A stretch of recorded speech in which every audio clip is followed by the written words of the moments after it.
Alright, I'll start by saying I've never made a video like this before, and I never wanted to make a video like this before, but it is what it is. So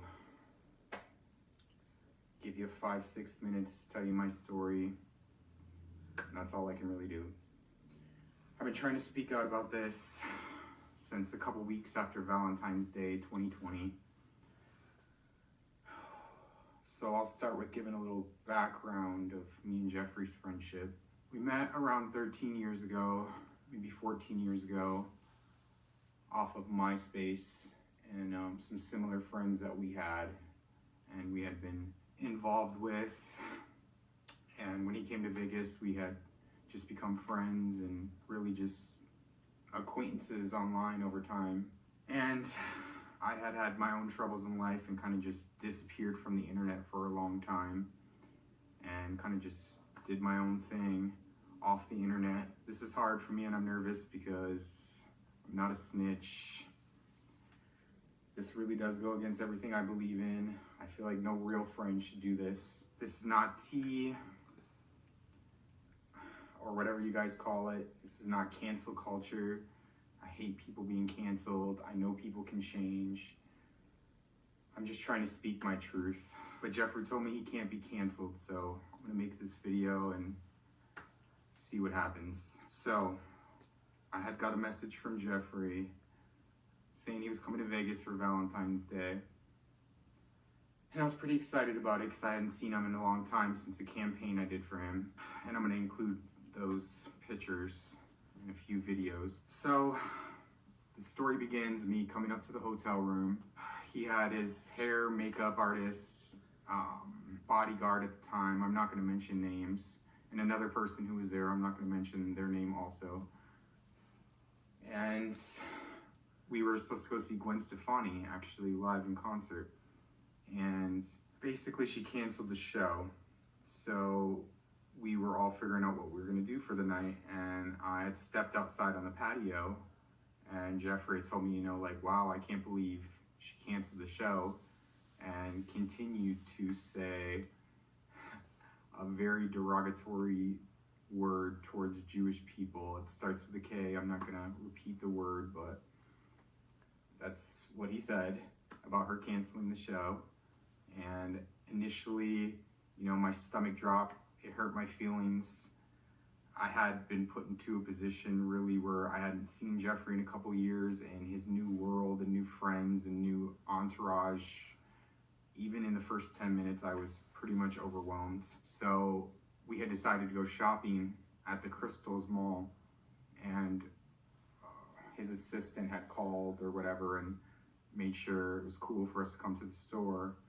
And when we went to the store, we were looking at all this different stuff, all these different bags or whatever, or different wallets or whatever inside of the store, and Jeffree had made a specific comment about illegal leathers and exotic animal skins that are available at Hermes but aren't legal in the state of Los Angeles. And he had made a comment saying that the same mayor that's making exotics illegal in Los Angeles is the same mayor that is giving illegals green cards. I looked at everyone else's reaction when he said that. They all looked at me. We all kind of just sat back and was like, wow, I can't believe he's saying this, and it sucked. So we go back to the hotel room. We're getting ready for the night, and I was wearing sweatpants this particular night, and they wanted to go to a nightclub, so they had a dress code here in Vegas. We have dress codes for clubs, and I had told Jeffree, hey, I'm just gonna go home because I had already been feeling uncomfortable, but he begged me to come to the club and was like, hey, you can wear a pair of my security guard's pants, or I could buy you a new outfit, whichever you like.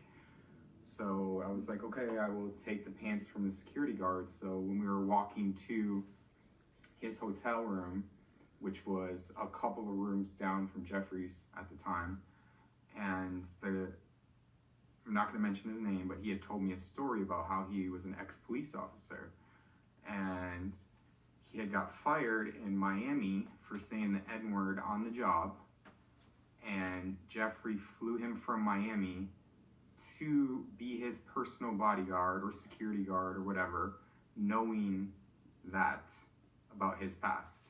So when he had told me that, I already had this gut-wrenching feeling.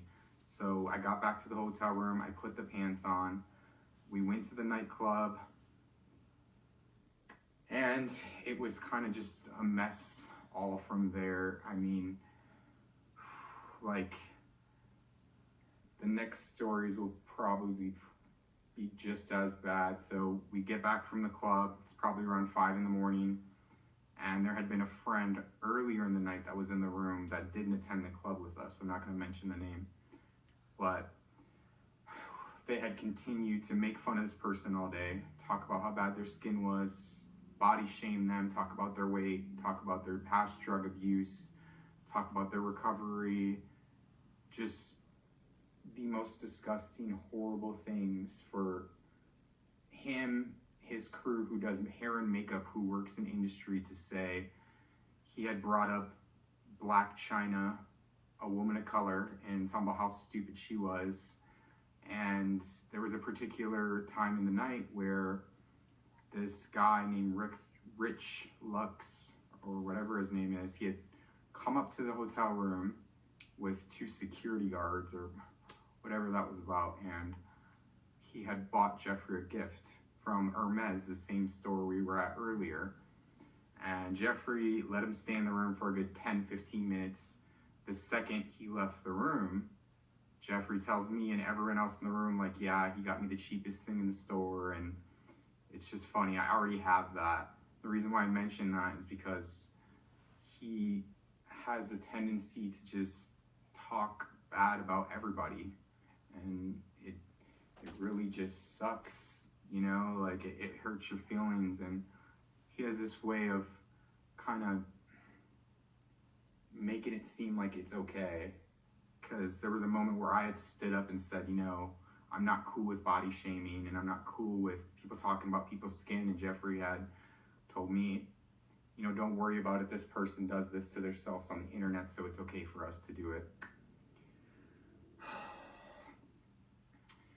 And another one of the disturbing part of the stories is, you know, him asking me for Adderall, or to find him Adderall or bottles of Adderall, and I honestly couldn't believe it.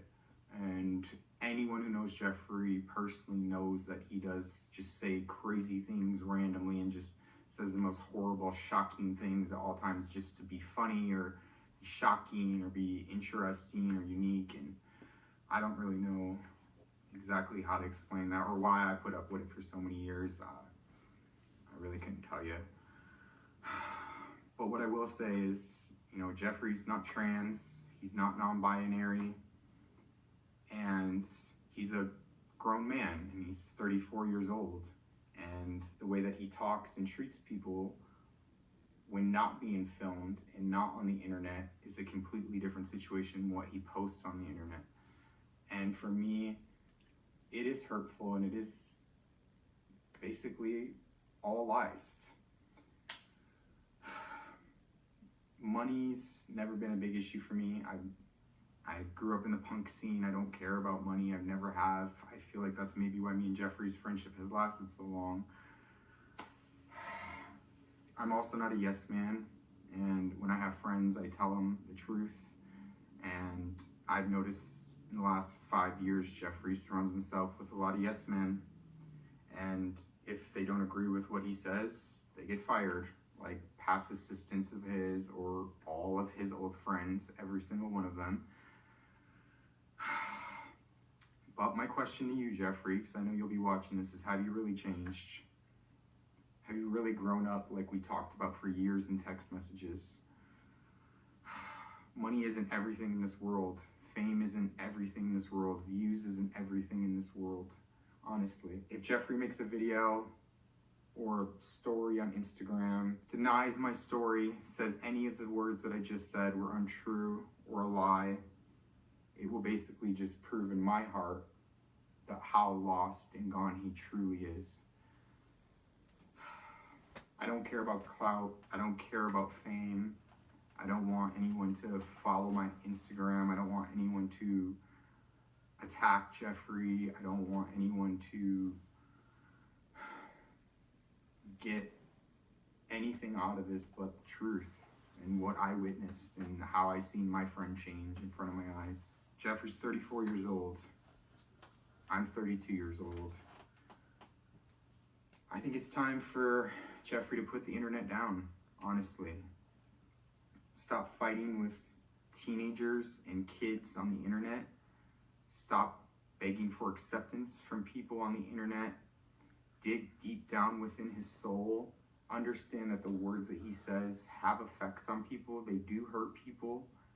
And in time, it will all catch up with you. I'm the last person in his world that he would think I would make a video like this. I shocked myself. My family's been telling me for weeks not to do this. My friends who know Jeffree and know our history and know our friendship have told me not to make this video. And I didn't want to. And it sucks to miss a friend, to lose a friend, or gonna be missing a friend, or feel like I'm coming for him and I know he thinks everyone's jealous of him because of his money, and I'm just not that one. I've been real with him since day one. I've always been real. I've always been there for him. I'm gonna include screenshots in this video to show you that, you know, I'm legit. I've always been around and I've always known what's happened, and I'm just not really afraid to speak my mind anymore. I've spent my whole life shutting up and not speaking my truth and telling the truth and being an enabler and kind of distancing myself from the internet world and what he does and what I do, because I'm in my own lane and I do my own thing. But I will end this video on saying that I'm not afraid of being sued. I'm not afraid of legal actions because I know my truth. I know what happened. I know that I'm telling the truth, and you can take this story and do what you want. You can say that people can change overnight or change in time, but I will tell you this, Jeffree, I really hope that maybe this video can open up your eyes and really just make you change and really change, honestly, not just for the internet, and see how your words affect other people and how your absence, even in the last 3 months, has given me severe anxiety, depression. I've been hurt over this. There's other people in the room that night that are dealing with the same anxiety, depression that I'm dealing with from interactions with you. And you have a young fan base, you have people who watch you. My advice to you is put the internet down, find yourself, take some therapy,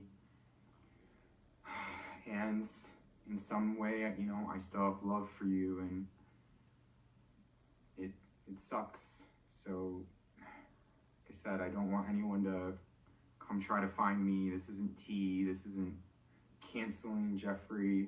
I hope and pray one day he can truly change and just open up his heart and open up his eyes and see the real deal and know that love and real friendship and the state of the world and all the horrible things that are going on is what's really important. It's not about saving face. It's not about the internet. So that's my story, and I'll see you guys next time.